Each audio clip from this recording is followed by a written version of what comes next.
Welcome back to the Four Podmen, the wrestling podcast we bring you each and every week on the Dynamo Podcast Network. Head over to YouTube, smash that subscribe and bell notification button. Also, share the episodes if you can.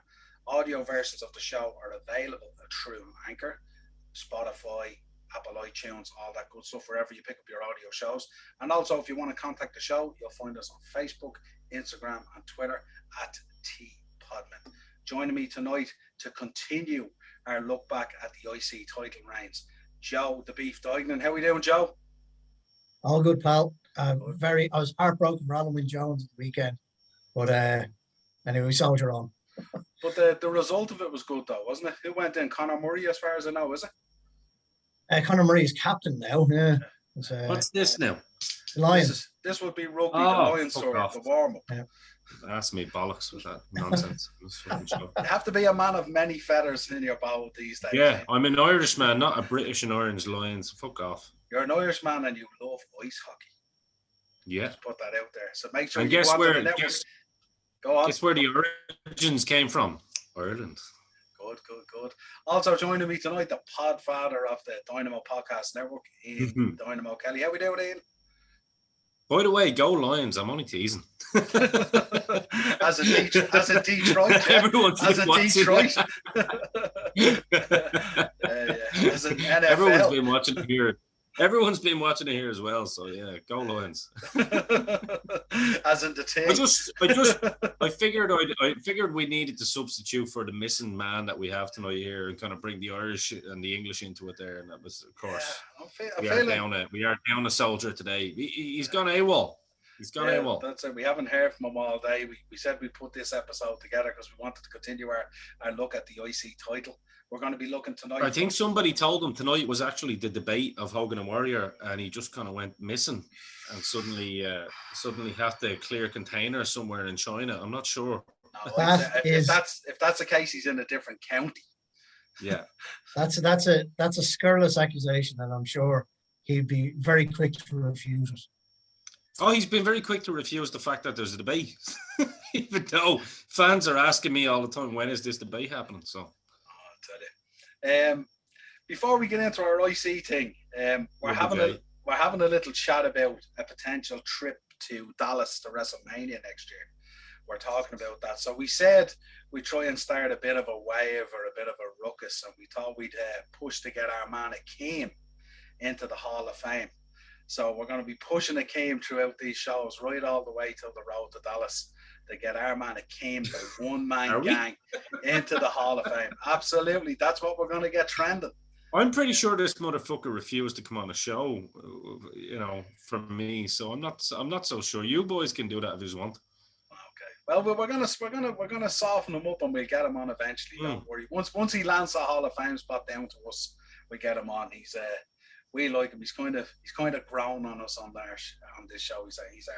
He's our branded dance, if you like, and our good. He is actually, in fairness, and in fairness, he wasn't one of these guys that asked for like an absurd amount of money or anything like that. It was just like, I don't like doing podcasts, so it's like you can't really complain about that, can you? Do you know what I mean? So. We have a new approach. We're going to ask him, does he like dancing? And we get him on the dance, and then he can slip into the quick chat. And if we get the hashtag fucking get Akeem into the Hall of Fame 2022, I'm pretty sure he'd be happy to come on and give us reasons why his best gimmick of all time, even though One Man Gang was a better gimmick.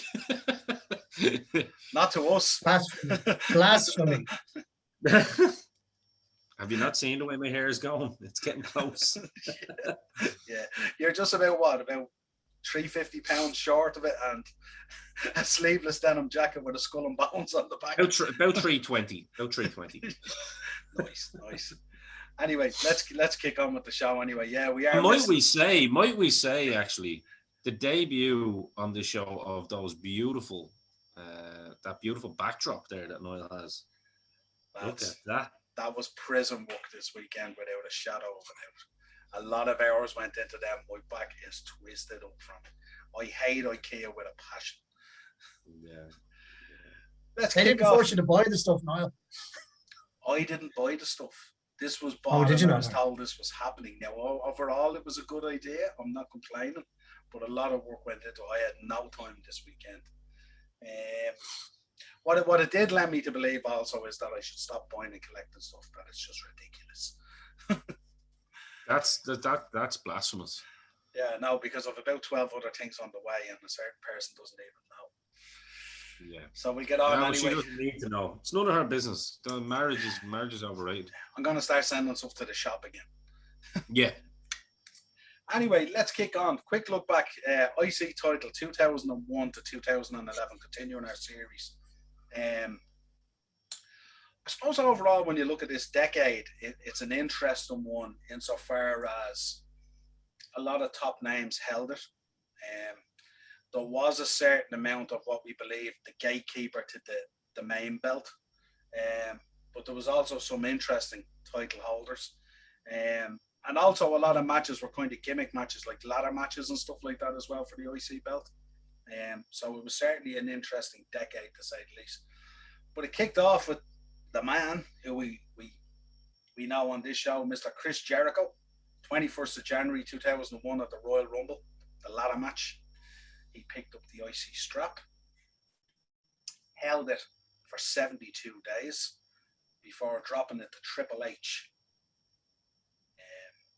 which was not unusual in this decade that Triple H was a collector of belts, let's say.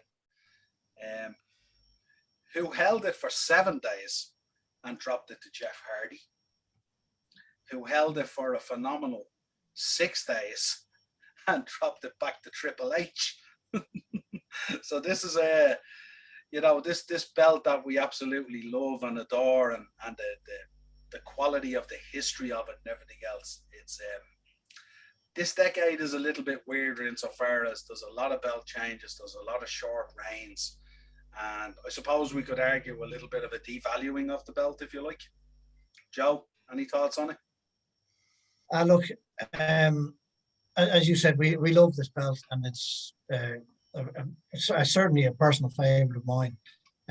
Like when I was starting out as a wrestler, that was the one belt I really wanted to win. Of course, you dream of a world title. That was I think that was my main dream, was to win that one. But look, over the years, that belt has been made shit of many, many times, and yet every now and then someone wins it and makes it important again. And so it does. It has its moments, but yeah, look, it's WWE. Of course, they're gonna treat things like shit for a while every now and then. So it's to be expected, really.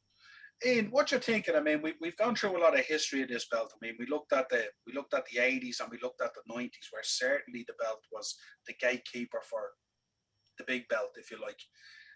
What was your feeling, kind of, as we come up to speed and up to time now? As we, at the moment we're doing 2001 all the way to 2011, and no doubt with them we'll do 12 all the way to 2021.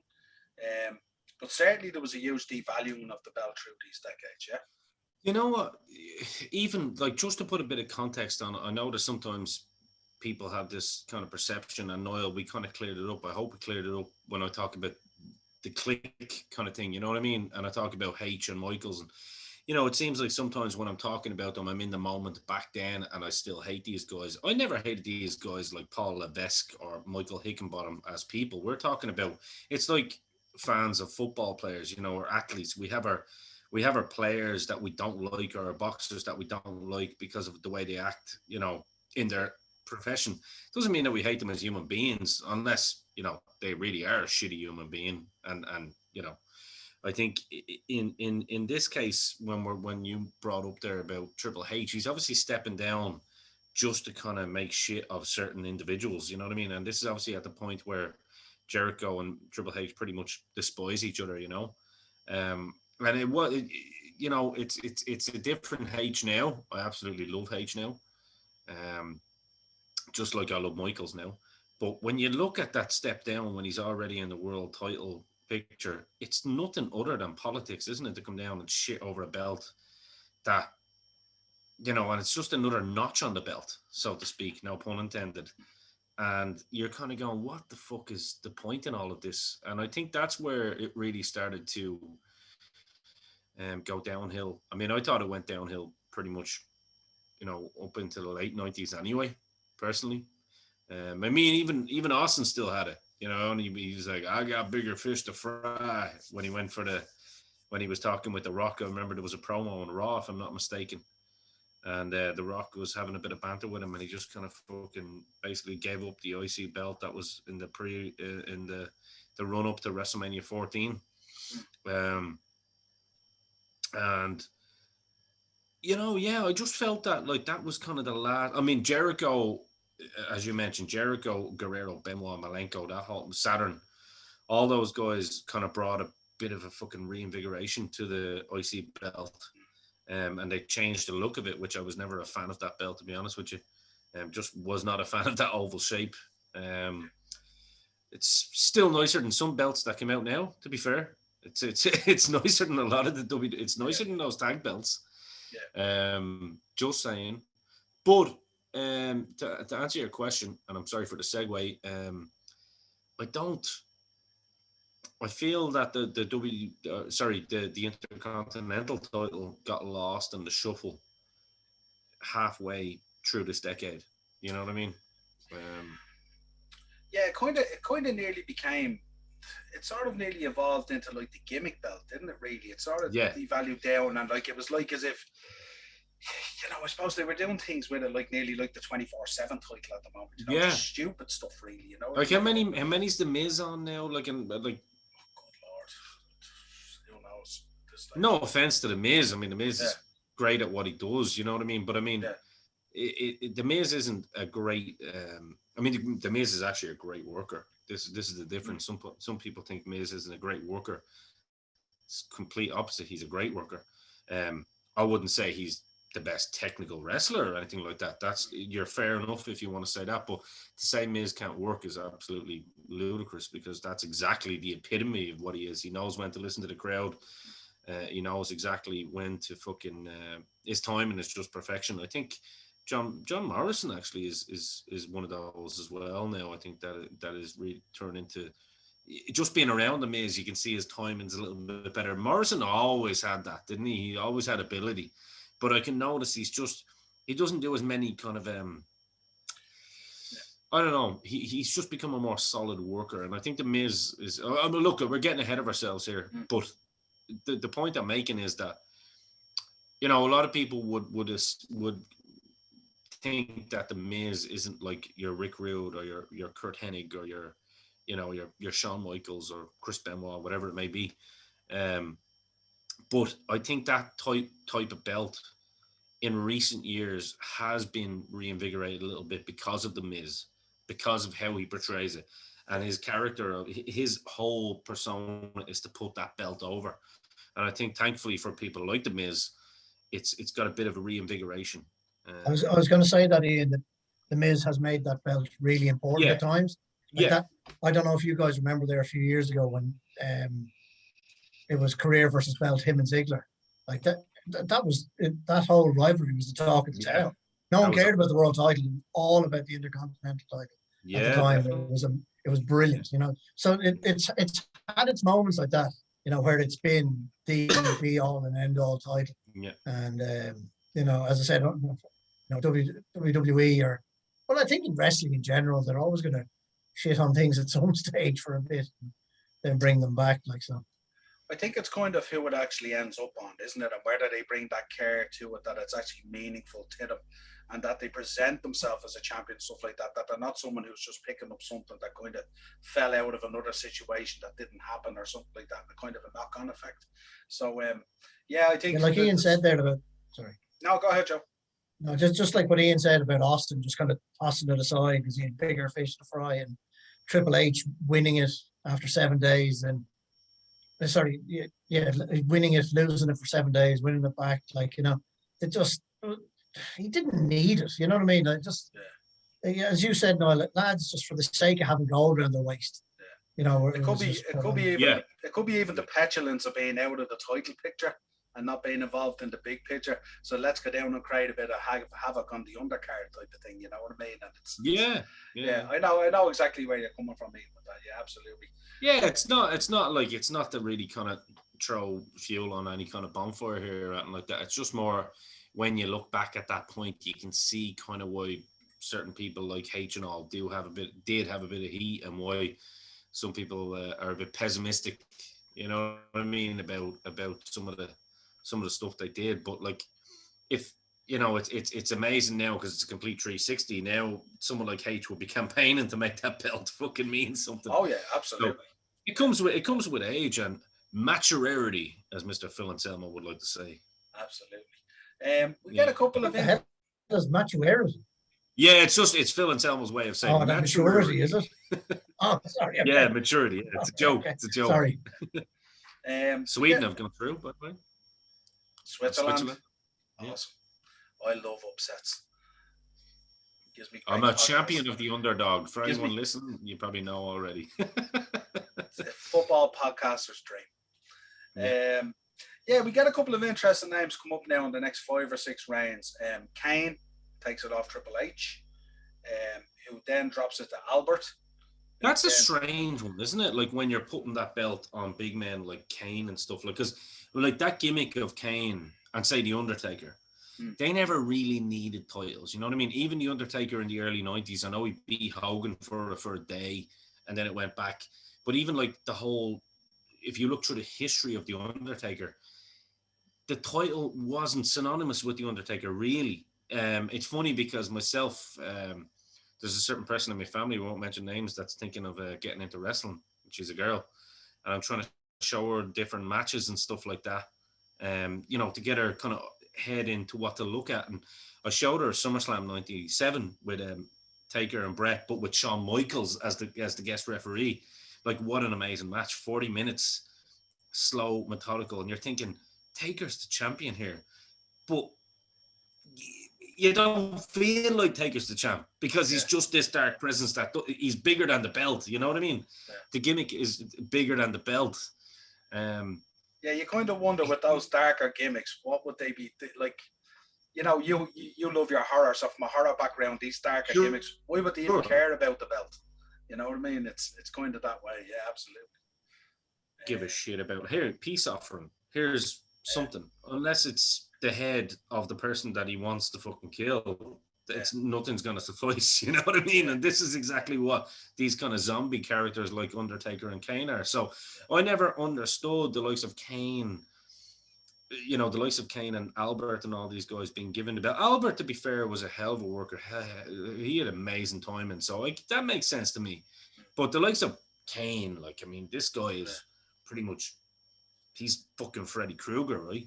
You know what I mean? He doesn't need I think anything. I think when you put them in title matches and they win belts or they win titles, it's kind of, you're nearly normalizing them as opposed to being that freaky character out there. You know what I mean? Why would they even care about the title? Yeah, like, I'd love to see someone like Kane win the belt and just drop it and be like, I don't care about that. Yeah. You know what I mean? This is. But the other thing I think, like, on what Ian was saying, and the two of you were saying there, sorry, excuse me, that they're kind of bigger than the belt. There's some gimmicks just don't need a belt. You know what I mean? And I think rather than them winning the belt takes away from the mystique, I think them losing the belt actually takes away more from their mystique, personally. Whereas like those guys should have just gone years, just, you know, losing once in a blue moon, like, you know, like going on big, long winning streaks. Once again, not going near a title because they didn't give a shit about the title. Just, you know, and stuff like that. I think for them to lose as often as they did take away from their gimmicks a bit. But it shows how it just kind of goes to show how well they did it. That, you know, they still stayed incredibly relevant even though they lost a fair amount. You know. It kind of lends itself to that whole kind of theory that even Jim Cornette kind of bangs on about, is that, like, stay away so you can stay relevant. You know what I mean? Like, look, we know the impending return on Brock Lesnar is coming. Do you think that if Brock suddenly drops out of the title picture, they're going to drop him down and have a 7-day fucking reign as Intercontinental Champion? No. Like, and all these guys and girls getting up in arms and having a hissy fit that, oh, Brock is not a real champion. Like, he doesn't come back. He doesn't need to. The reason you had the likes of the Michaels and the Bretts and the Razors and, you know, whoever else was that the big attraction could come in and do it every now and then. It's the same with the Undertaker. You know what I mean? That purple and black Undertaker, when he came back 94, 95 era after he died, was like, it was an attraction for pay-per-view. You know what I mean? Yeah. And that's where it was. Like, look at the Big Show. The Big Show realistically should be the biggest attraction still today, but they had him on Raw every single fucking week. And it's only when I remember when I brought Rachel to her first WWE show, but it was actually maybe her third or fourth, but she got to see Kane and Big Show like live, and you were like, oh, she like couldn't get over how big Kane was in particular, even though she knew Big Show was big, but Kane is actually just a large lump of a man, like, because he's so put together. But they shouldn't be on house shows. Do you know what I mean? Like, there's a reason why the likes of Andre was an attraction back in the day. You know, because you'd send them to different territories.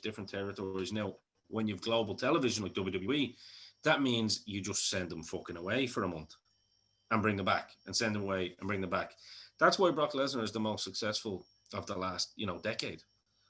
And rightly so, and why he's earned the most money, and why he will still continue to be the biggest draw within wrestling. And he, make no mistake about it, he still is, and you'll see that when he comes back. Absolutely. But I know you made that point, Noel, about like them flipping, flopping between like champions back then. It was like, they don't know what to do with these guys. Like, like this should be on your everyday, weekly performers. Yeah. That's how I felt anyway. Yeah, well, it just feels weird as well, because we're going to go into a section now of the title where we go into what we call sort of that kind of mid-card royalty that actually makes the belt kind of feel important. So Albert drops the belt to Lance Storm, which again, as following on from your point, Ian, you've got Albert here, such a huge man and a great booker. He's dropping the belt to Lance Storm, so it's that kind of. It doesn't make a lot of sense, does it? No.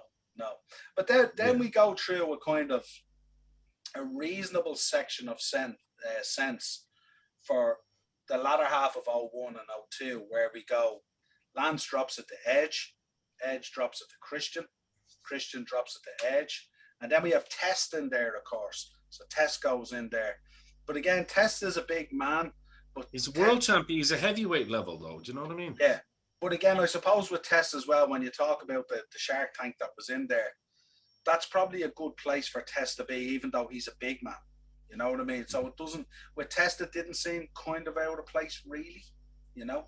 Then he drops it back to Edge, who drops it to William Regal, who drops it to Rob Van Dam, who drops it to Eddie Guerrero, who drops it to Rob Van Dam, who drops it to Chris Benoit, who drops it to Rob Van Dam, who drops it to Chris Jericho. So, but again, I'm just thinking there, Noel. I'm just thinking, like, there's such a fucking difference within that decade, and then like within the 90s, and then the decade that comes after. You look at someone, say, like, the two standout performances of the 90s were obviously HBK and the Hitman, right? You look at HBK, for example, when he was in matches against, say Sid or, Undertaker, or when Brett was, or even when Stone Cold was, or, any of these guys, when they won, there was always little nuances in how they would win. Like, you'd get a victory roll or something that the big man would not expect. To be like, oh shit, you've got a victory roll. Fucking, he's on my shoulders. What the fuck? He's had to coming down. Or, you get like outside interference in some way. Like, we had it with the Diesel match. Remember Diesel, the cage match, and Undertaker comes from under the ring. Yeah. Over he goes. You'd have something. Whereas I felt in this decade that, like, it really made no sense for me that, like, men that were the size of someone like Test, who was like legit 6'8" and built like fucking, almost like Kane, how he could just handily get beaten by someone like Chris Benoit. Do you know what I mean? Like, it didn't make sense to me. There was no real, and that doesn't, take away from someone like Chris Benoit or Eddie Guerrero, because I think Eddie Guerrero, in fairness to him, he was always very creative in ways of beating people, you know. But I just felt that it was kind of like, shit, like this doesn't make any sense. Back in the day, you know, it was billed as the battle of little and large, you know what I mean? And the little guy had to try and find little ways to, I don't know, maybe Pat Patterson had more input, had less input in some of this stuff than he did back in the 90s. But I just always felt WWE's finishes back then were a little bit more creative in how the smaller guys would beat the bigger guys. I don't know whether you guys agree or disagree, but No, totally agree. Do you want to come in, Joe? And I'm slightly confused by that because like we've seen over the years that smaller guys beat bigger guys all the time. I don't see the harm in it. A lot of the I just think with the fact that the boxing and MMA world, you know, like, you know, that a welterweight doesn't go up against a fucking heavyweight or whatever, so people are more kind of clued into it now. Whereas I think they could be, you know what I mean? It's just something small. It's not like something I have a huge gripe over. I suppose as well, when you're looking at it as well, if you're talking about the big prize, which is the World Heavyweight Championship or the WWE Championship, maybe the David and Goliath story sort of works. But I think when you're talking about an IC belt that's sort of perched somewhere in the middle of the card, it kind of just feels a little bit out of place. It's not to devalue the big men in terms of being workers and all. It does devalue the big men, though. It does, because if you're someone like Test who has the potential to go to that upper echelon, oh yeah, but 3 weeks ago he was beaten clean by Lance Storm. You know what I mean? Or Albert or someone like that. You know, it kind of, I don't know. It's just some Joe, come in there. I didn't mean to cut you off, but no, I didn't have a whole lot to say, to be honest. As I said, I don't see a problem with it personally. I can understand where you're coming from. That they probably could have been a bit more creative with how the smaller guys beat the bigger guys. But but I don't think it's fair to. You almost make it sound, now this is what I'm not saying this is what you're doing, but you almost made it sound like it was an exclusively, you know, kind of middleweight belt rather than a heavyweight belt, if you know what I mean. Well, you're right in saying that. I suppose I should kind of put more context on what I was saying. What I'm saying is that, like, that belt is meant to be the precursor to the next belt, yeah, which is the big belt up. So it's not. I was saying like that, you know, it'd be like having a middleweight boxer going up against a heavyweight boxer and expecting, you know, fucking, you know, Marvin Hagler to go and beat Mike Tyson back in his heyday. You can't, because they're just two different animals, you know what I mean? No idea. Whereas I think the first guy was Marvin Hagler, greatest middleweight of all time. But don't worry, the fans do, I hope. They should do. Don't be like Joe if you're listening. Go look at who Marvin Hagler is. So the point I was making realistically was, if you have someone like Test or someone like Albert or someone like Kane or whatever it is, one of these big men, you're putting them in that intercontinental title picture in the hope of getting them to that next level up at the top. You know what I mean? That because Vince obviously loves big men. Now, I think you're absolutely killing the potential of that big man if he's losing clean to someone like a Jericho or a Guerrero or a Benoit. Even though they're not small men, they are in the grand scheme of things when they're coming up against someone like a Test or an Albert. Do you really think Albert is ever going to be main event level? No, but at the same time, do you really think he was intercontinental level either? Like, you know what I mean? So like, that's the whole premise of like what this belt is meant to be. The, you know, back in the day, that's why they didn't do it back in the day. If you think about it, you never saw the Warlord or Yokozuna going around with the intercontinental belt. You know what I mean? So keep them out of it. So I suppose, Joe, you are right. The middleweight thing, it was always kind of that smaller guy title. You know, well, you know, an awful lot of people have. It's been referred to an awful lot as the workers' belt. Yeah, well, you know, so you know what I mean. I can understand where you're coming from there, but I do. I always hated this whole thing that to see it as a stepping stone up, because I think it's a great belt anyway, and it's a great level to get to. Oh yeah, me too. You know what I mean. So I always hated the idea that it was a stepping stone to the next big thing. And I don't think it should have been used like that. It was used like that an awful lot. But I don't think it needed to be used like that, if you know what I mean. But I think it's universal though, isn't it? Because the WCW had the same premise, obviously, with the United States Championship. You know what I mean? That was the same kind of premise. But the difference with WCW was where they were a bit more creative than WWE was. They had the TV title. You know, and I think I'm a huge fan of the TV title, as I've mentioned on this show numerous times. I know Fifth Finlay was when you looked at some of those series that he had, like Booker T, Chris Benoit, Chris Jericho, Fifth Finlay, Eddie Guerrero, Steve Austin, Rick Rude, a lot of them, they all held the TV title. Do you know what I mean? And it helped build them up because that was the belt that you defended on TV every week. And I think I'm kind of glad that AEW brought that back. I just hope eventually they know what to do with it. And I'm sure they will. But that's where I think there's certain belts for certain periods, whereas I think this one should be like the Intercontinental title, the US title should be the next, just the one below. You know what I mean? Yeah, no, I'm with you. I'm with you on that. Like, it should be a bigger deal than they make it out to be. Yes. Yeah, I know too. I'm with you on that one. Yeah. Because as you said, the TV title should be the one where they, your man comes out every week. Every week, yeah. Open challenge. That should be the open challenge belt. Yeah, you can lose to a fucking small package or something like that. And you'd be like, you fucker, I'm going to get you next week. That's an instant rematch. You know what I mean? Whereas I'm with you on that. Like, listening to Niall name out just the way they threw it around between people. Like, that's painful. Like, guys that win it should be almost treated as well as the world heavyweight champion. Personally, that's how I feel. Yeah.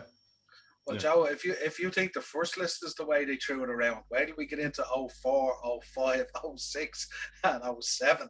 This belt is being thrown from pillar to post. Now, the only thing is China win it. Yeah. One thing I will say, Niall, in your list so far, is everyone that's won it has been really, really good. So there's China won within that year as well, didn't she? She had. No, China was in our last listing, wasn't she? Yeah. China was in our last show. Yeah, I think she won it, wasn't she? Apologies. Yeah.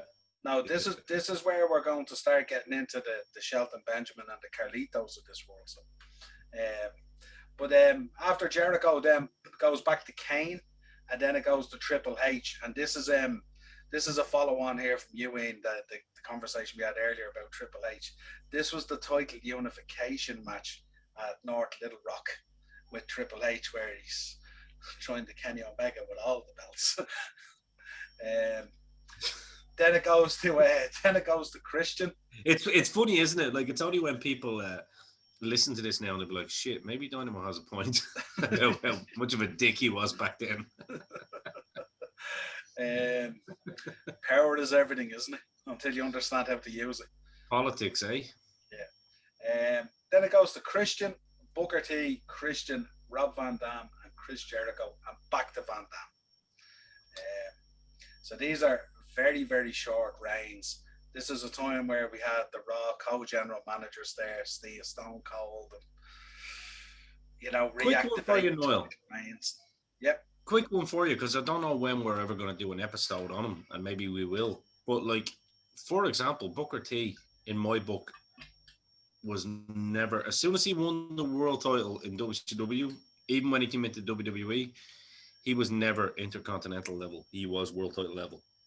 I think without Charmaine, even without that King Booker gimmick, he should have been at that level. Another one that H buried, which we can all see live. Absolutely.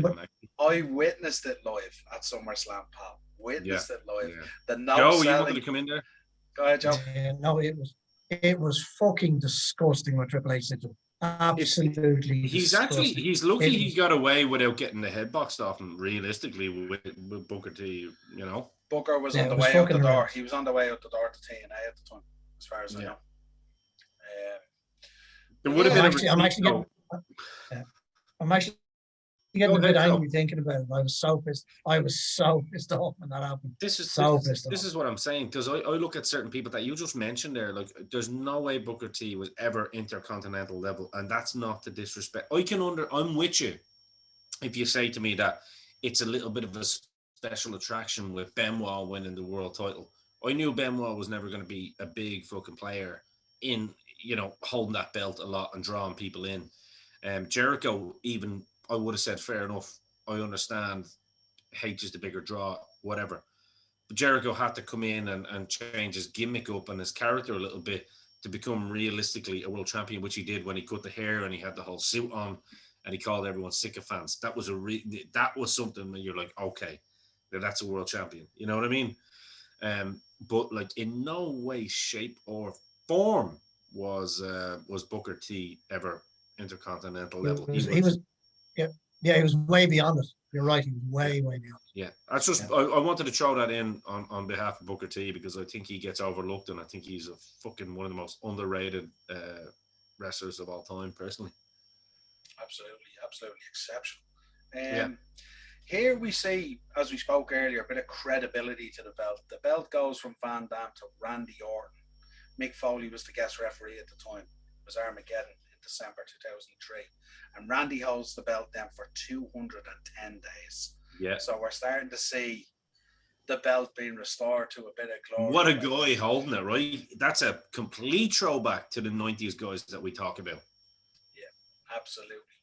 Yeah. He drops the belt to Edge in July of the following year at Vengeance, but unfortunately Edge has to vacate it due to injury after 57 days, which is unfortunate because I probably think in there Edge probably would have held it for a decent period of time as well, because I think this is when they were starting to recognize the value of the belt and, the messing with it and the playing with the fans and the various kind of angles of matches and all this kind of thing was probably not needed in this circle, if you like. So he vacates it and Chris Jericho picks it up, defeated Christian in a ladder match, who then drops it after 37 days to Shelton Benjamin. But again, Shelton Benjamin, who I think is an absolute fantastic worker and I think he's a really, really good, solid wrestler, he held on to it for 244 days. But he was I think Shelton Benjamin is one of those guys, isn't it, that tried to get because me and Joe went and watched them up in Belfast when it was all Team Angle. I used to have a Team Angle t-shirt I was very fond of, and I don't know what happened to it, but I was a big fan of him and Charlie Haas. But I'm gonna be honest here, like Shelton Benjamin really is and always has been vanilla. Do you know what I mean? He's very vanilla. There's no flavor in with there's no gimmick behind it other than the fact that he was an amateur wrestler and a hell of a fucking great pro wrestler too. I've never seen him I've never seen him come out in his own, with any kind of personality or, his big claim to fame, not claim to fame, that's going to sound disrespectful. His big kind of shining moment was that match on Raw, obviously with Shawn Michaels. He's a hell of a pro wrestler. And you know what? If I was booking a territory, I'm having a Shelton Benjamin on it every single day of the week. You know what I mean? Yeah. I can kind of see why He hit ceiling. Is that what you're talking about? Maybe. Yeah. Well, he had. I think he had a ceiling when it came to talent. Man, there was no ceiling. I think he could do whatever the hell he wanted to. Just unfortunately with this, do you know what I mean? It didn't never came out for Shelton Benjamin, even though he's still there now. Yeah, there's just never been. It's no charisma, basically. Yeah, he made you care, but just not care enough. Yeah, you know what I mean? I've never seen he do a scowl or something, but even when he played a heel and done a scowl, it was I never believed it. You know what I mean? I'm like, this is just the golden boy fucking Massachusetts fucking all-star NCAA champ as Jim Ross would say, you know what I mean? He just looks like the kind of white meat baby face kind of guy. Yo, fucking I'm a champion. Yeah. I would have loved to see him have an attitude because I think he could have been your Bobby Lashley now if he had been presented right. Yeah, I think if I'm right at the time when he got released, himself and Charlie Haas, and they went out into the indie circuit, I think they had a bit of a run in Ring of Honor. I think it was as the world's greatest tag team or something. It was a Ring of Honor or TNA, I'm not too sure. Ring of Honor, I think. And I think we've seen really good sides of him there. Some of his promo working there was pretty decent with Charlie Haas. But well, there you go. He was obviously not. Yeah, Charlie was always kind of the mic man in terms of the team and stuff like that, and Shelton was kind of he was just so good and so innovative, if you like, in some of the stuff that he He was came out with. bell to bell, man. He was fucking flawless. In fact, there wasn't many, and still isn't many, that can hold a candle to him. Like, I mean, like he's a natural athlete as well. You know, you can tell he's steroid free. Yeah. He's just naturally a big fucking unit. I remember having a men's health magazine with him talking about his daily routine. Yeah. And I was like, holy fuck. Yeah, absolutely. But I suppose it's tough as well with a guy like Shelton Benjamin to You kind know of what I like mean? to sort of like wash yourself or shed yourself clean of something like the fun of Team Angle and stuff like that, because they did some really good stuff in that Team Angle. I was going to say, when are we ever going to talk about Team Angle? How good was that? Yeah. You know what I mean? I loved when Angle came out with the hood. That was when he started looking real badass as well. Yeah. You know what I mean? He had the hood up, and the two boys had the hoods up. Like, they were absolutely phenomenal. And they had the velvet tracksuits, remember? Oh, but the velvet hoodies as well. Like, it was unbelievable. They had that grey Team Angle T-shirt. I remember I bought it up in Belfast with Joe. And I remember, like, I wore that to the point where my body was getting bigger, and I was like, you should probably change your T-shirt. It's getting a bit small for you. I was like, no, it makes me look bigger. We've all been guilty of that, lads, right? Yeah. So we're gonna enter a couple of reigns here now that are interesting. Obviously, Shelton drops the belt to Carlito. Which I'm a fan. Always a fan. He's kind of like, I don't know, with Carlito, you either loved him or you hated him, didn't you? But it was very hard to understand. I thought he was brilliant. I thought he was very different at the time, and of course, there's pedigree there with the dad and everything else and all. You know what I mean? But dodgy fucking pedigree too. Yeah, I think probably to the point where I don't know, Carlito just started living the gimmick, didn't he? And he just got up the noses of people and stuff like that, and it kind of didn't work out, if you like. Well, they're a different breed there. Do you know what I mean? But this one is going to kind of upset you a bit then, because he drops the belt to Ric Flair. And you're thinking, Ric Flair in the midst of the IC picture, and you're there going, Jesus Christ. I don't know, was this on the cusp of another divorce, or what the hell was it? I'm not too sure, but it was kind of definitely. It's the tax man, But I mean, not only that, Rick held the belt for 155 days. So, like, this wasn't like we'll pop him in there because we don't know what to do and we leave it on him for a month or something like that. You know what I mean? Like, he actually went out and defended the belt 155 If I'm not mistaken, he had that feud with Jericho after Jericho lost, being the first undisputed heavyweight champion of all time. And when he just got buried at WrestleMania after Rock and Hogan, he then went into a feud with fucking Ric Flair for the Intercontinental Championship. I'm pretty sure that's when Fozzy done like a live gig or something. And Ric Flair fucking got one of the guitars and hit them, and it bounced off a fan's arm, and you were going, whoa, lawsuit. Yeah, like Flair literally grabbed one of the guitars, and the guitar head went into a fan and just bounced off his arm. I don't know whether the fan was just happy that he probably got to keep the head of the guitar and said, fuck it, say nothing. And a lifetime supply of WrestleMania tickets, bro. Yeah, I'd say so, yeah.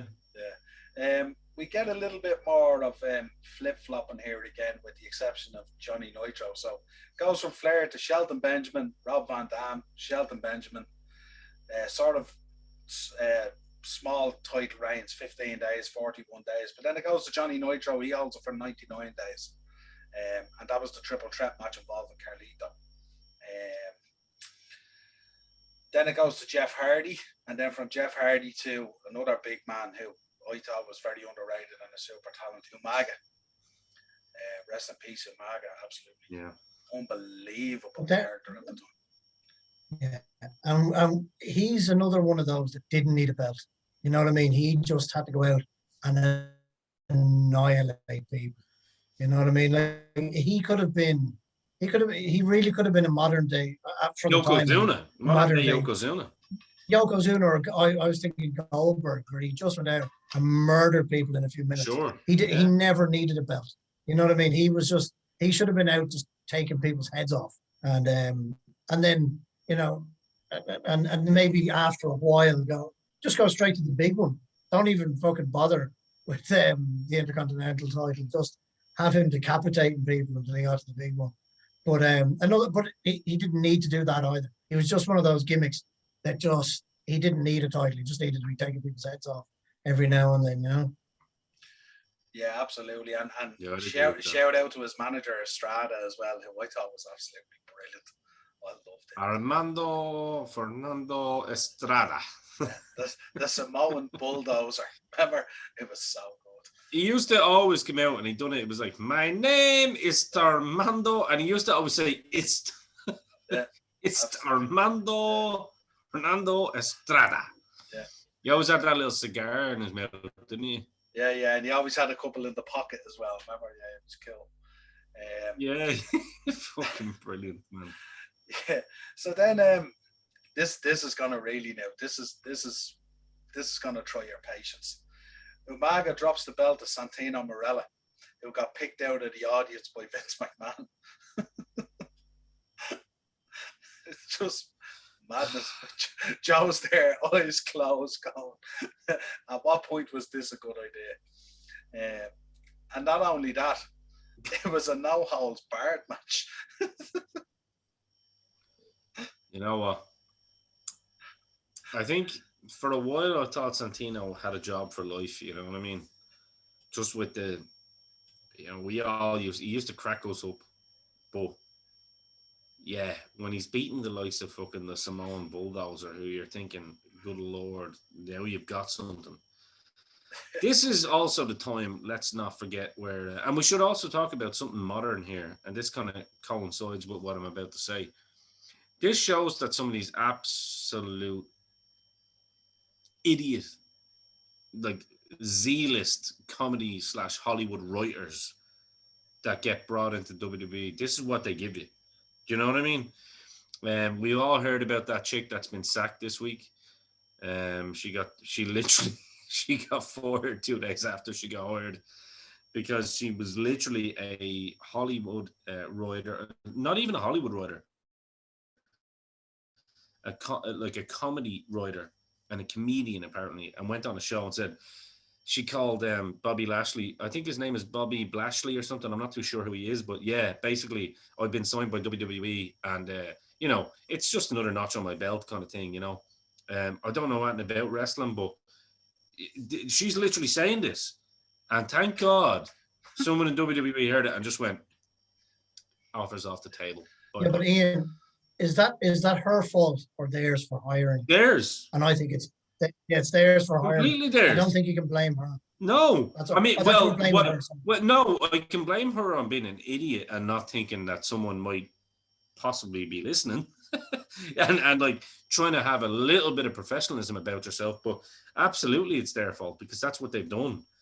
And that little segment that Noel mentioned to me there just reeks of what they brought. Freddie Prinze Jr. in, and I know he's a pro wrestling fan, but because he was married to Buffy, you know, Sarah Michelle Gellar, it's like they brought him in. He was writing for a while, and then that was it. You know what I mean?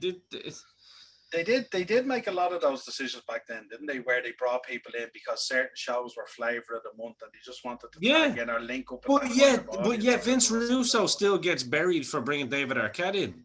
Like, there's not much difference here, really. Yeah. Only that Vince didn't put the belt on himself. Oh wait. Oh yeah, he did. Sorry. I know. I have the figure behind me. Yeah. Did Steph ever win the belt? No. She was women's champion at one stage. Yeah, exactly. Yeah. At least one stage, yeah. But guess what? Vince Russo is the devil. I'd say Ian's thinking more that Steph ever win the big gold or something like that. Fucking wouldn't have surprised me, man. Wouldn't have surprised me. I would say she won the big gold when H won it, all right. Hey. No, anyway. I'm thinking H won the big gold, in fairness. So Santino Marella drops the belt back to Umaga, who then drops the belt to Jeff Hardy. Jeff, in fairness, holds the belt for 191 days, again bringing a certain amount of legitimacy to it in that mid-card area. Same amount of days. He actually held the Intercontinental belt longer than his sobriety card. We all have our demons. Jeff drops the belt to Chris. I'm just going CM Punk at it. I'm sorry, I had to do it. No, I love Jeff Hardy. I always thought that Jeff Hardy, that was his. I loved when Jeff Hardy was being Intercontinental champ, because I know people were campaigning for Jeff to be world champ, but I thought that was his limit, that was his ceiling, and I thought he was great at it. Like, and it's great to see Jeff still knocking around. In fact, looking at Jeff now, all joking aside, I was only teasing there. Anyone that's about to kind of cancel me, it's not going to happen. I think he looks great now. Do you know what I mean? I actually think he looks in shape. Like, I look at Jeff Hardy and I sometimes go, please stop doing those bumps. You know what I mean? I'm like, Jeff, please just give me a hug. Come here, let me hug you. It's mad to think his career went so long before he broke anything, wasn't it? But the funny thing about him is, but it's like, what is his body? It's like he's had to fixing something. I don't know whether maybe he's had meetings with DDP or something. But even the way he walks perfectly and all now. And I'm like, how are you not in more pain? Like, Matt looks in more pain than Jeff does. But that's because he's signed for AEW, right? And he's getting blasted with Sammy Guevara every week. The pain is real. When they say broken, it really is broken. But no, I have to say, I absolutely salute Jeff Hardy, because he seems like he's in a fucking great place now, and just, he looks healthy. He looks, and he's got a job for life in that company if he wants. You know what I mean? As long as he stays on the straight and narrow there, which he is doing. Fingers crossed he continues that way. There's no way. He's like their Rey Mysterio. Jeff Hardy t-shirts are going to sell out every day of the week. So come on, Jeff Hardy. We'll do our own show on the Hardy Boys at one point, I'm sure. I'm not sure, Joe. When you look at this, that 191 days, was that? I know that was a time where people recognised very quickly that in order to kind of get the best out of Jeff Hardy, if you like, you had to keep him busy. You had to keep him involved all the time, working all the time. And this was a time in the company, if I remember right, they kept him in there as champion, but they also had him working every house show circuit. He was worked to the bone during that time. And that was their way of him not going home and going to the other side of his life where he got distracted and things like that happened. And I think this was... Go ahead, Joe. No, I was just going to agree with you on that. I think the exact same. They just realized, like, if we keep this man busy, or he doesn't have time to listen to his demons, we can keep him out of trouble. And I think that's exactly what they're doing. Now, it probably wasn't great for his body, although, as Ian said, he's still looking great today. Like, he's looking awesome. Even with all and that's why I was being a bit of a heel there and being a bit of a dickhead, actually saying what I said. So I actually take that back, because it was a little bit of a joke, but it's more of a joke based on the fact that how far he's come. Do you know what I mean? It wasn't like, it'd be a different story if he was still, suffering. It wouldn't be, we wouldn't be talking about that. Yeah. But I think it's more of a just a fucking silly booster. Yeah, absolutely, because we all have our demons, and listen, and we know in this game in pro wrestling, with some of the demons that Jeff has had, like, you don't really come out the other side too well. Absolutely. To understand the success, you have to understand the journey. Yeah, absolutely. And he's so long may his success continue and his health. Yep. So he drops it to Chris Jericho, and Chris holds it for 111 days. So again, we're seeing decent title runs again with the belt to a point. Then it goes to Kofi Kingston. I think at this stage, was this Jamaican Kofi Kingston at the time, as far as I know? Or we hear them shouting, SOS, we hear them crying. I don't know how I remember that entrance music. That's weird. I loved it. I liked that guy from the day I saw him. You forgot to do that. Remember the hand thing he used to do? I remember all of it, man. I was like, this is my fucking guy. I don't know why. I just had an instant kind of an instant kind of attraction to that gimmick. I was like, he's great. Like, I don't know what it is. He came out in the little white fronts and all. Yeah. the Ghanaian gear on him, and it was like, he's meant to be Jamaican. Yeah. He was like he was like the guy who auditioned for Cool Runnings but never got into the movie. He's fucking, because he used to wear that kind of tracksuit as well. You know. Yeah. And you'd never hear him talk, and then suddenly one day he was American. It's like, oh, all right. He drops it back to Santino Morella, who holds it for 85 days, who drops it to William Regal. This was kind of out of the blue. William Regal out of nowhere. Regal came back, yeah. Who held it for 70 days and actually picked up the belt on a Raw episode in Manchester, England. So that was kind of pretty cool as well. Yeah, in the kind of homeland, yeah, that was nice. Yeah, who in turn then drops the belt on a Raw episode in the Rosemont in Illinois to none other than CM Punk. So we're getting into interesting times here now. Holds it for 49 days and then drops it to JBL, John Bradshaw Layfield. Again, another man you're kind of thinking, what's he doing in the middle of the ice? This is main event level shit here, like, you know what I mean? Absolutely.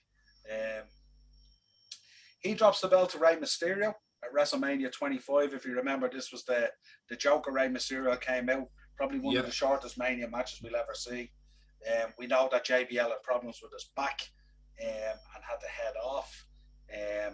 And then the belt exclusively went to SmackDown as part of the 2009 draft. I just want to say, I'll preface this by saying I love JBL. And I loved his Hall of Fame speech as well.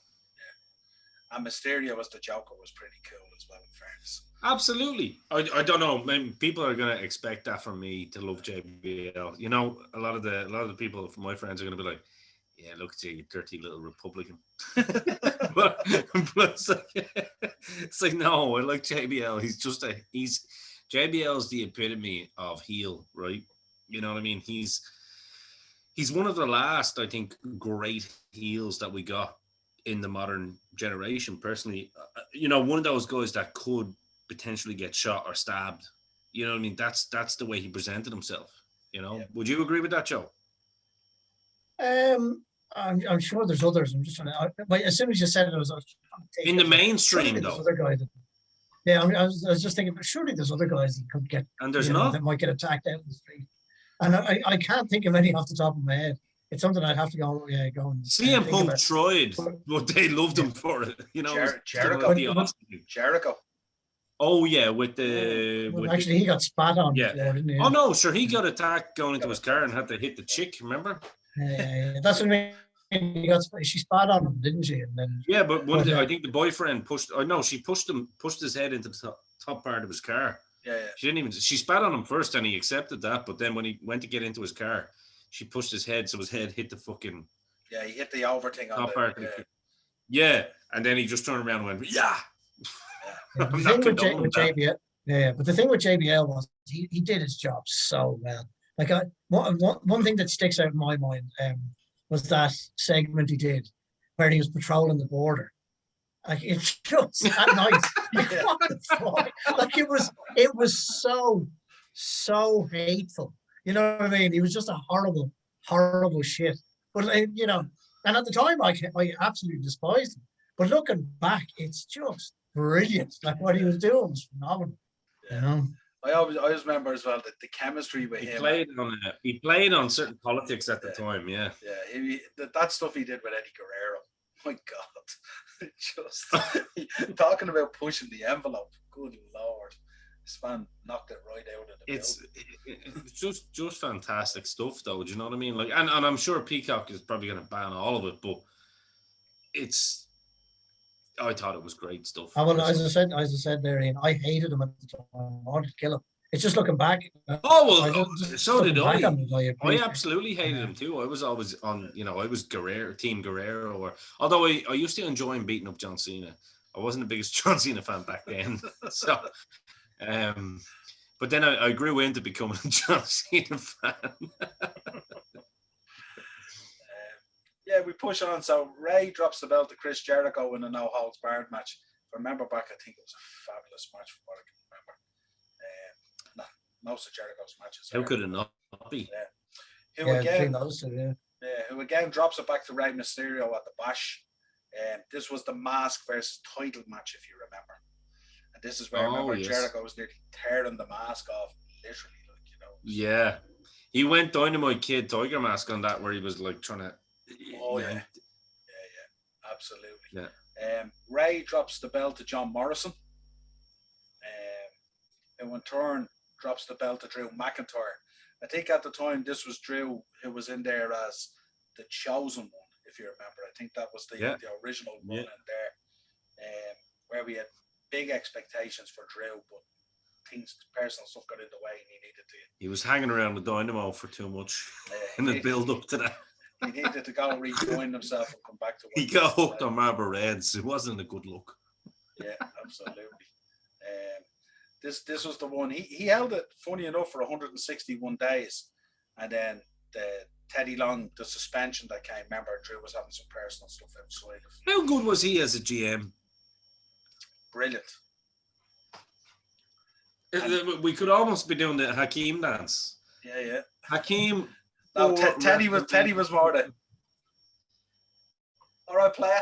Yeah, but like we could blend that in though. Yeah. Yeah, I'm just saying, let's get fucking Hakeem booked. Absolutely. WrestleMania 22. Let's make it happen. So Drew heads off, drops the belt to Kofi Kingston, who holds it for 66 days, who in turn drops it to Dolph Ziggler, who I think is absolutely tailor-made for the IC belt. Holds it for 160 days. And I have to say, to be honest, I don't know about you guys, but some of my favourite Dolph Ziggler work was when he was IC champion. Yeah, me too. He drops the belt back to Kofi Kingston for 77 days, who drops the belt to Wade Barrett, Bad News Barrett, for 89 days. Now, this is where... There's a man. Sorry, no. No, go ahead, Joe. There's a man in Wade Barrett. I think WWE dropped the ball big time with him. You know, I don't know if he would have been world champion, but geez, he wouldn't have been far off it. You know what I mean? He would have been a legit challenger for it maybe at some stage. Oh Christ, I think they wasted him in a big way. I think he could have been way bigger than he was let. To be honest, I think they dropped it big time with him. I tend to agree. Yeah, I think that Bad News Barrett stuff was brilliant. When he was I'm afraid I've got some bad news. I used to love that. Yeah, I have to say as well, I loved them in the Nexus as well. Remember when they were in the Nexus and then what was the other group? The Core. Remember this Core thing that came out that kind of was a SmackDown version of the Nexus or something like that? Or he's a great. The Core was pretty poor. Nexus was brilliant. Yeah, absolutely. He's actually slowly turning into my favorite commentator as well, man. Yeah.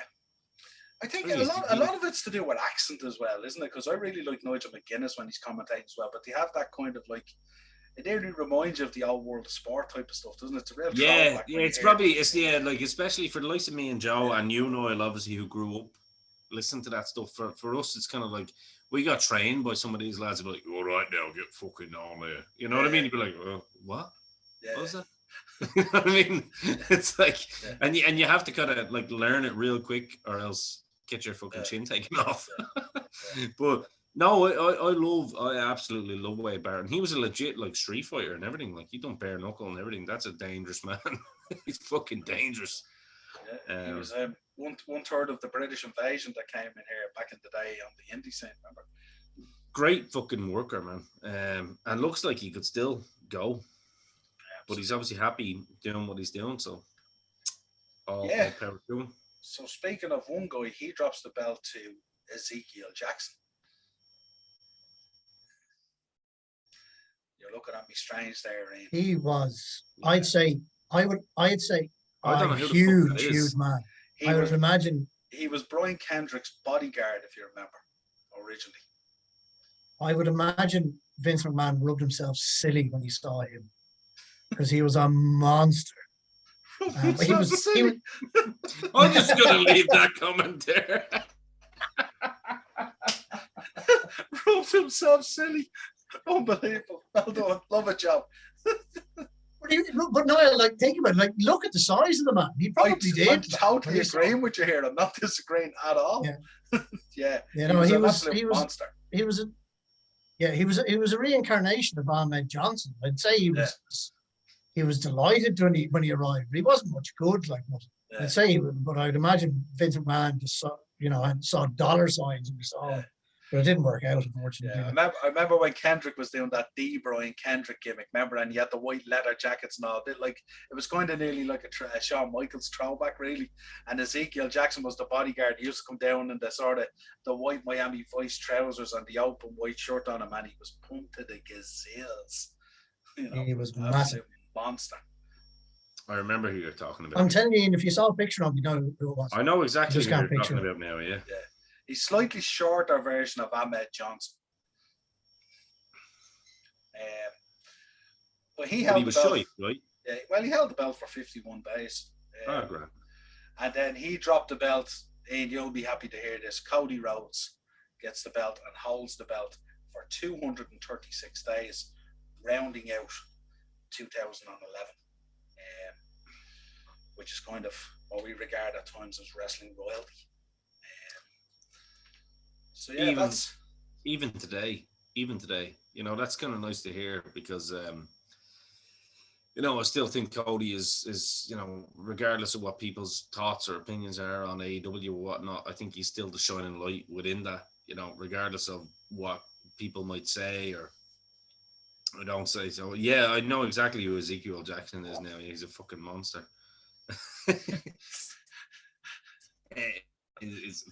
His tricep is bigger than most people's head. So now do you understand why I said Vince McMahon rubbed himself silly to him? Oh, I would say Vince is still fucking cleaning certain underpants after looking at this guy. Whatever happened to him? Ezekiel Jackson. Yeah. Vince obviously stopped rubbing himself. I gotta check this out, man. He just went. But just looking back on that, lads, I wrote down a couple of bits here. Like when you look back, right, the flip flopping was fucking infuriating, right? And there's a stupid amount of people that held it. But when you actually look at the names, there's only 3 that stuck out to me now of lads that probably weren't good enough to hold. And that was Santino, who could have been if he wasn't given such a crap gimmick and won it in such a horrific way. Then you had Ric Flair, he was shouldn't have held it at that stage of his career. It was, as you lad said, he was probably gone through a divorce at the time. Had a big bill to pay, and then Ezekiel Jackson, right? Out of all the lads that held it, I think they're the only 3 I'd say probably didn't deserve it. To be fair, I don't know how you guys feel.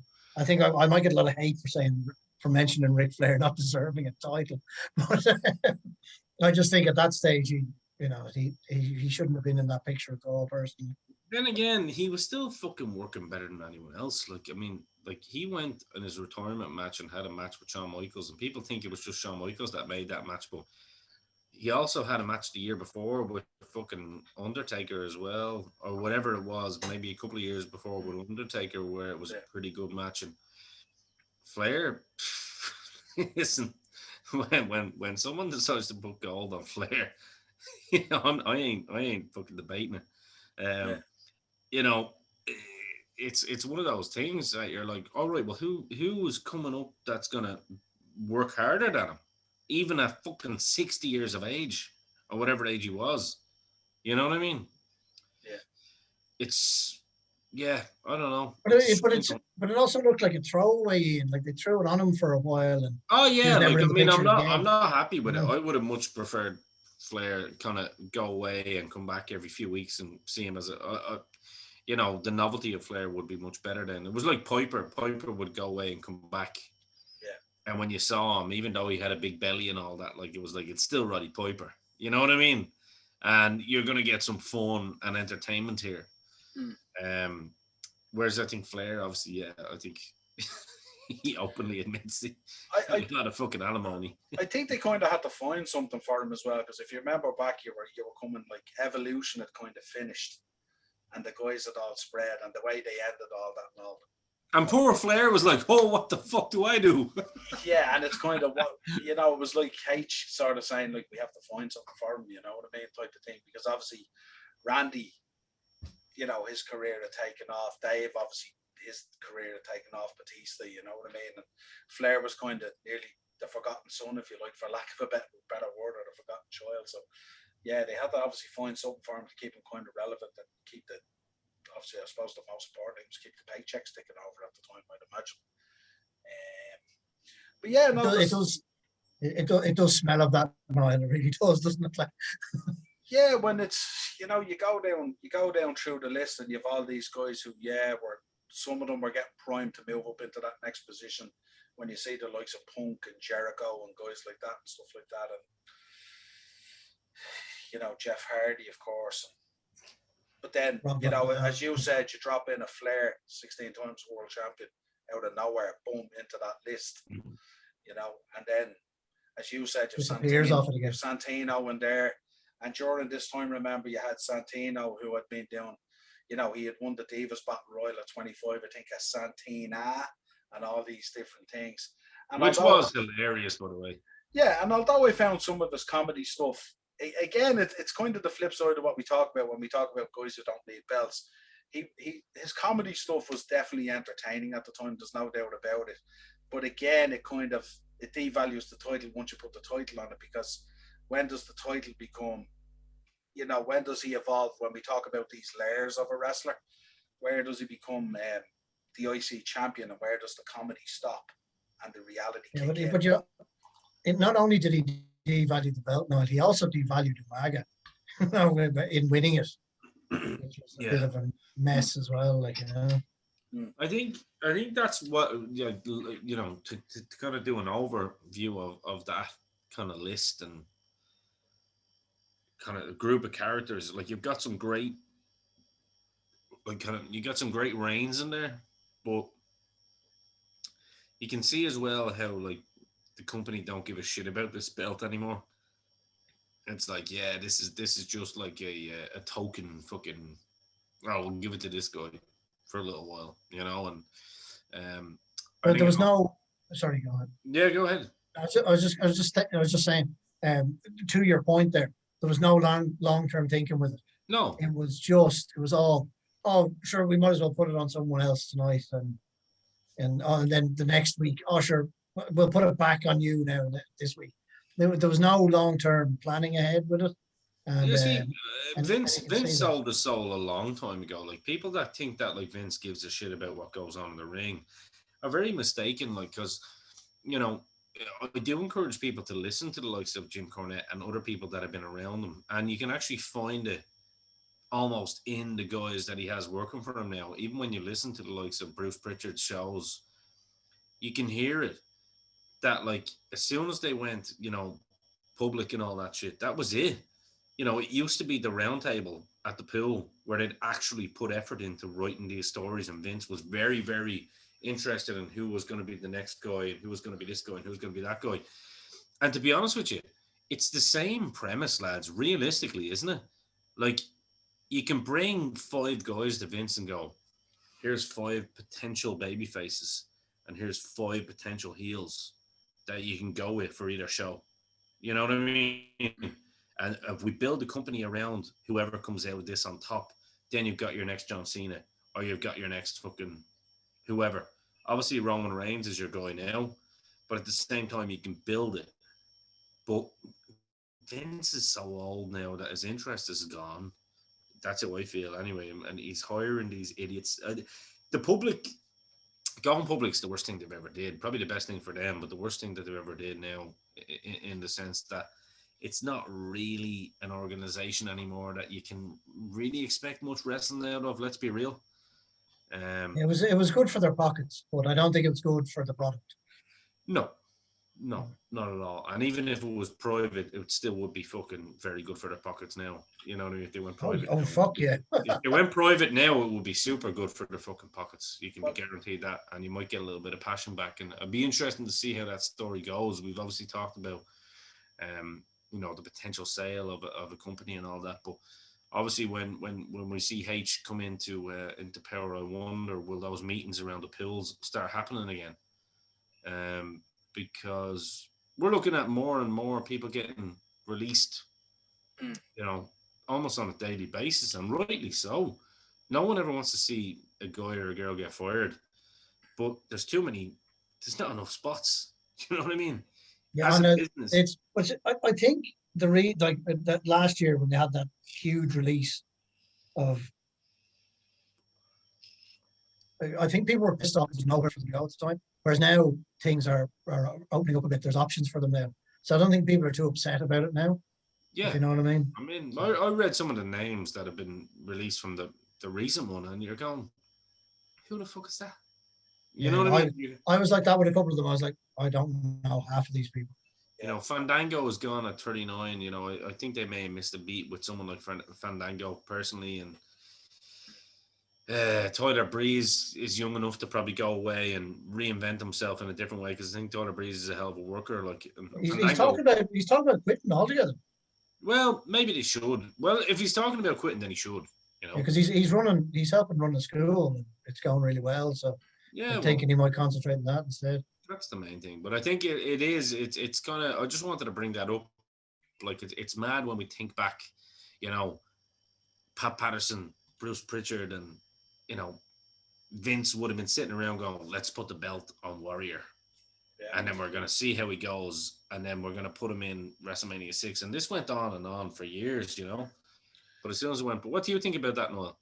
Yeah, I suppose when we look at it, we're probably getting a similar booking technique and creative sort of technique, maybe down in NXT when you see the dynamic there with Hunter and Sean, and it's a kind of a close knit kind of thing. It doesn't have to be a broader discussion.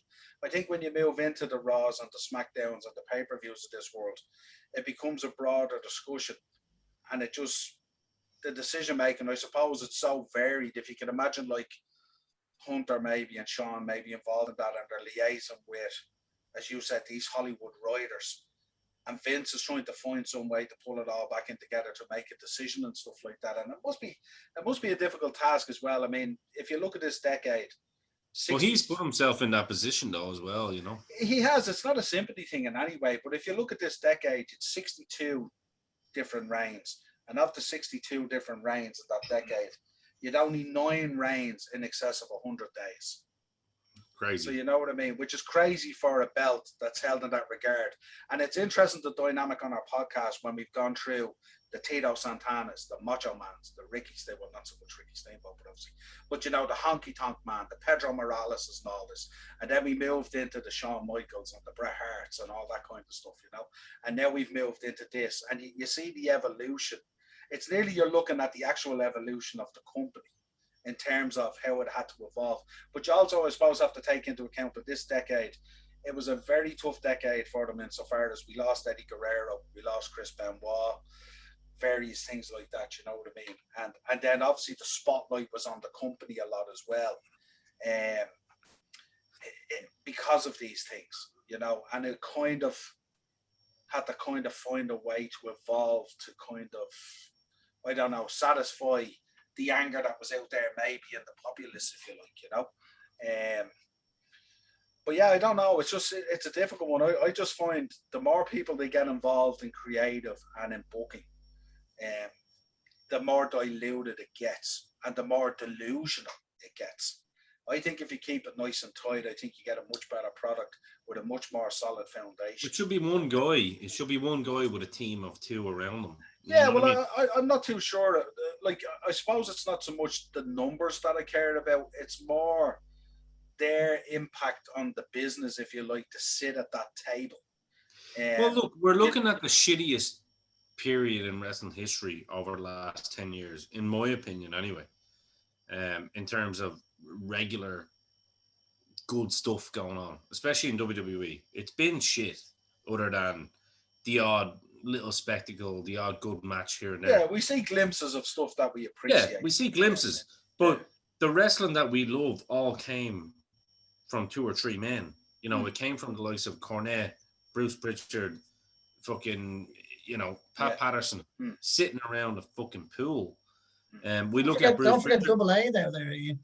Double A, well, but yeah, but Double A was an agent more so than anything. He wasn't necessarily. He was kind of booking matches. Those agents. Was he? Sorry. Yeah, those agents were great in helping guys with their finishings and stuff like that. Finlay is obviously still there. So these guys, thank God for them, because they're there helping the guys and girls actually. But I mean, it's like it's hard to criticize someone like a Jim Cornette when he says, like, you know, that they'll actually stop the match during ad breaks now, and the crowd are going, "What the fuck is this?" And then they'll continue the match on. Yeah, it's like they're doing live Hollywood sets in front of crowds now. Didn't they get caught out? Didn't they get caught out with that a couple of times? They did. Because they did it. They didn't realize it was that they had the smaller screen during the ads or something.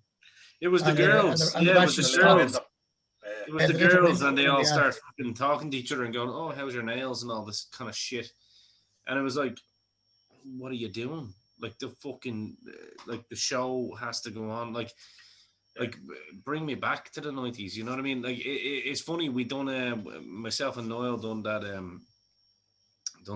A&E documentary on Bret Hart, and I heard Jim Cornette talk about it. And it's like, can we get more people that take the business too seriously, like Bret, please? Because that'd be nice now. You know what I mean? It's ironic, isn't it? That I suppose the thing we have to remember as well is it's not the same business. You know what I mean? Because of these variants, because of these ass clowns that have made it fucking not the same business. But you know what? There is a way that we can still always instill that little element of doubt. That can always be done. Yeah. Just if it's done the right way. I firmly believe, and I'm sure you guys agree with me with this, it's only a timing thing. It's only a matter of time before the right people are sitting at the head of the table again to actually give us back a familiar kind of product that we're more familiar with. And I think the evolution of NXT and stuff like that has been a tremendous success in terms of that. I mean, if we got an NXT style show maybe on Raw and SmackDown, we'd be more appreciative of the product, I'd imagine. Yeah, but like I know we whinge, lad, but like the WWE actually has no incentive to change because they're making record profits. Yeah. You know what I mean? So it's like, why would they? And how many eyes did you get on NXT? So you that's what I'm saying. Vince sold his soul to the devil the day he kind of went public with it, you know, and that's really what it boils down to. I still hold out hope for AEW. I don't know. They're still babies, you know what I mean, in the grand scheme of being a company, and I still think that there might be a little bit of a light that might go off in someone's head in that company. I don't know. I hope so. I'd still have hope in WWE that when things at the head of the table change a little. Oh, I do. As soon as Triple H is in there, then I'm. I think the job down in NXT has been outstanding, and I think even the women's division and the way it has evolved has been outstanding. So listen, I don't think it's all bad. I still have some faith there. That, me too. You know, me too. That's what I'm saying. I'm only blaming Vince on what's happened. But I'm not blaming. I'm also appreciating Vince on what's to come, because for all the years of kind of debauchery and politics that Triple H did give us, there's a wise man behind it now that probably regrets a lot of his decisions. Oh, 100%. And has come out and said it. Has come out and said it.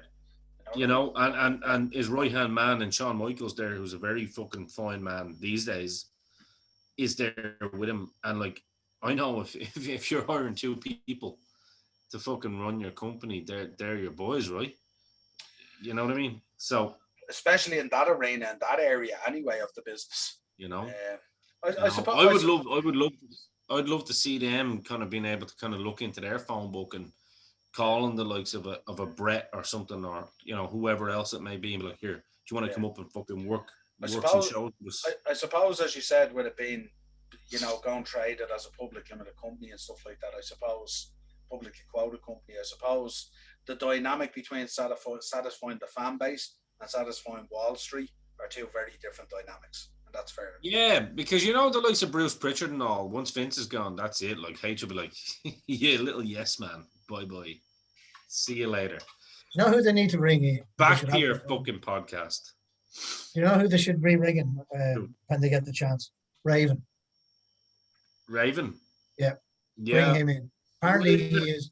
Everyone talks about how many ideas that man has. Raven, but you know what? Stone Cold Steve Austin too. All you need to do is listen to a Stone Cold Steve Austin podcast and understand his knowledge for the business and how like a pro wrestling match should work. You know what I mean? And this is the problem. They take advice from these Hollywood writers on this. Yeah. And yet you've got actual guys that have made the business successful and got it to where it is. They're nowhere to be fucking seen. They're doing B-list fucking Hollywood movies. You know what I mean? Stone Cold's doing these. Well, he's not anymore, but you remember for a period of time, he was doing these Hollywood movies. You know, he said he wanted to do it, which is fair enough. He wanted to test the waters, but why not throw a load of money at someone like a Stone Cold or a Bret Hart and say, come in and be our Pat Patterson? You know what I mean? Help these guys with their finishes, even. You know, little things like that. That's why Pat Patterson was there. He was the finish guy. And good Lord, did he not create some great fucking finishes? Absolutely.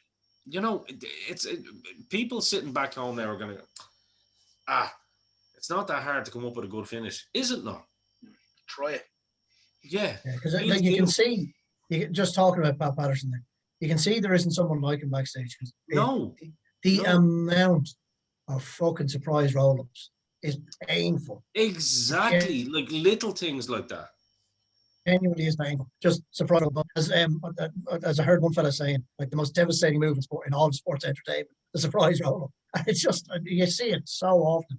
It's genuinely painful to watch sometimes. With the tights, you know what I mean? Just something. Oh, fuck, the heels just got to hold the tights there. And it's like, whoa. I think we had something like that recently in the Hell in a Cell. Yeah. And it was a roll-up. And Niall, I was fucking going, yeah, you were like, a roll-up? I was like, yes, a fucking roll-up. That's exactly what we need. You know what I mean? And that's exactly what it is. I mean, I know it's been an intercontinental title belt show, but it's nice to be able to have these conversations as well at the end of the show, just to kind of absolutely air some. Well, it brings context to the episode. Yeah. In terms of the frustration through this decade and stuff like that, you know. But lads, a pleasure as always. This has been our look back at the IC title reigns, 2001 to 2011. Very interesting to see what 2012 to 2021 is, or 2021 is going to bring us. Until next time, Dynamo Podcast Network. Don't hold your breath. Yeah. Except if you're underwater. Anchor for audio versions of the show. And if you'd like to contact the show or let us know what you think, bang straight down in the comments with your thoughts. Also, you'll get us on Twitter at @Podmen and also on Facebook, The 4 Podmen. Cheers, boys. Cheers, Noel. Cheers, Noel.